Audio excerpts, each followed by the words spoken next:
God is love.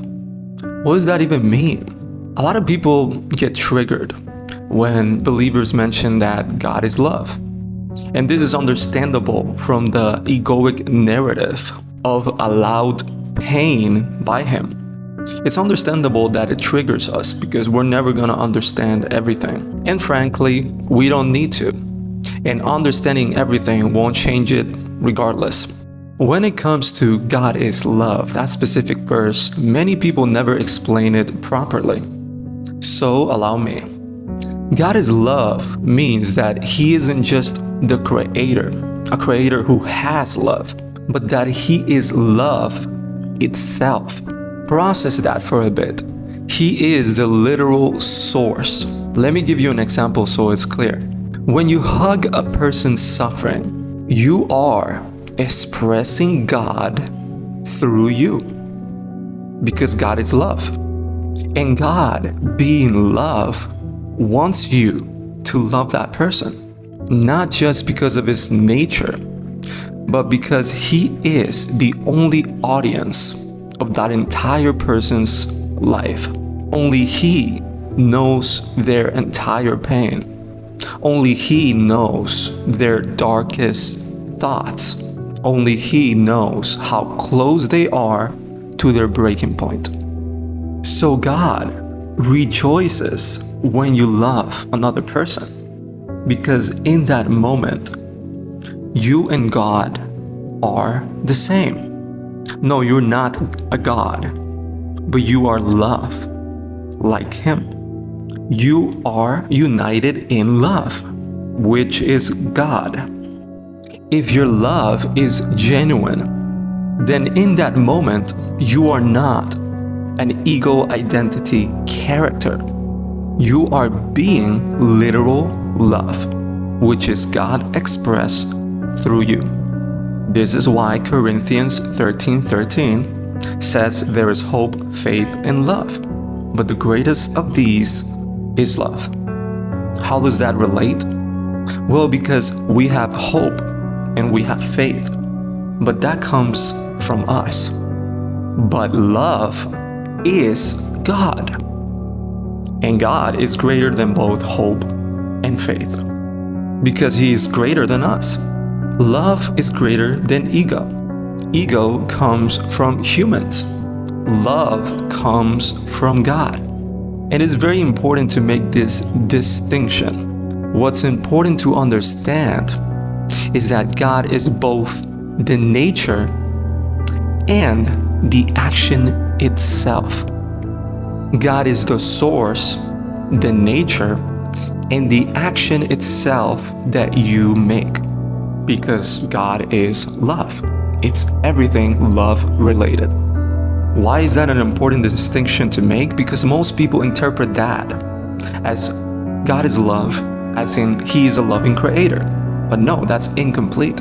If God is love, then He is everything love related, including our actions.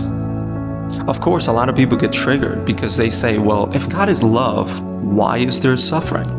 Well, largely there is suffering because if God is love and we don't choose God, then we are separated from love. We are disconnected from love. We are disconnected from God. So where does that leave us? In hell.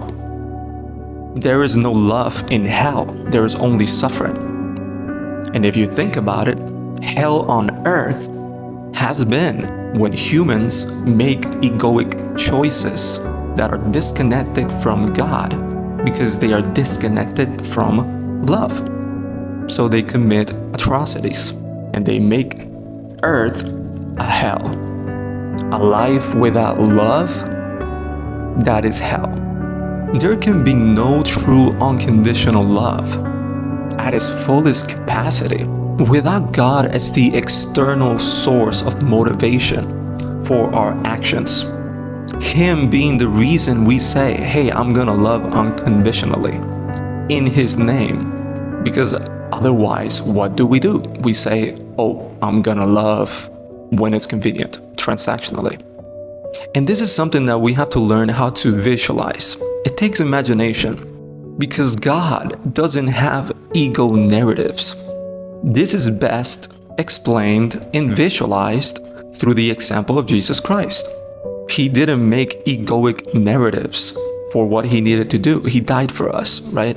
That was pure love. But let me give you a human example. If your neighbor is suffering right now, pure love would not function through the ego character that says, that neighbor has been mean to me. Or, nah, I'm too busy and I'm sure they don't need my help anyway. And the thing is, I'm not even criticizing you for doing that. That's not my place. I'm just here to inspire and help you be aware. What I want you to understand is that true, pure love would not do that, because that's an ego narrative contaminating pure love itself. Pure love is just the action without the doubt, without the negotiation, the contract, the exchange, right? Therefore, our human love is tainted, contaminated by egoic narratives. So of course, we will never be God or Jesus, because we will never be fully loving. We will never be pure love. We will always have an egoic narrative that blocks us from achieving that. So where does that leave us then? Do we just give up? No. That is what this channel is trying to teach you. What we are left with is the active, conscious decision to do collective love as a routine, because it is the only way that you can actively, consciously, consistently express God through you, which is important for salvation. And because otherwise you might only love once or twice a year. Most of your love will be transactional. If you understand what I'm saying, and that God is love expressed through you as well, then you understand that every single time that you reduce opportunities in your life to an egoic narrative that excuses you from not loving, you are denying God from giving a hug to that person that he wants to give a hug to. And this is extremely common, even in Christianity. How do I know that? Because people do it to me every single day. For example, content creators, they reduce us into an entertainment source that they can ignore and discredit as some sort of unimportant background character. People don't know if I'm suffering. Only God knows that. And how tragic is that, right? That a person could be suffering right in front of you and you just don't care because your ego finds a narrative to forget about that completely, about that possibility. Your ego might get triggered right now. You might be thinking, oh, here he is again, another creator, begging for likes and comments. Do you see what you just did though? You took a message being promoted about unconditional love and you twisted it into a transactional conversation. People do this so they can justify scrolling away and doing nothing. What does the ego do? The ego constructs narratives to protect the person's comfort. Pride is an extension of the ego. Pride is a sin. Even if I told you don't like or comment this video, the ego can twist that. The ego scrambles for any narrative to use it against the person to justify its own comfort. Like, oh, he's just playing reverse psychology for engagement. A lot of people will scroll hours of their life through petty internet drama. But a moment of genuine reflection or love, that requires too much effort.